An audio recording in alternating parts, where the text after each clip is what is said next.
রেখেছি, আপন করে রেখেছি।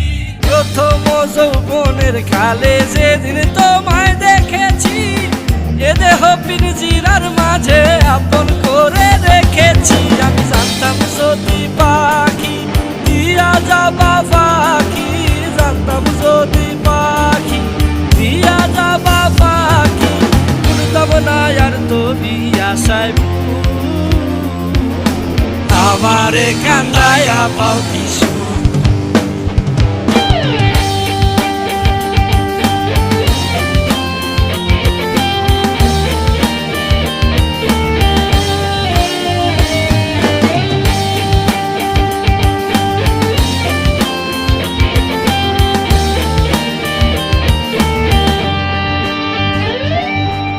আদর সোহাগের পাখি কোনদিন জানি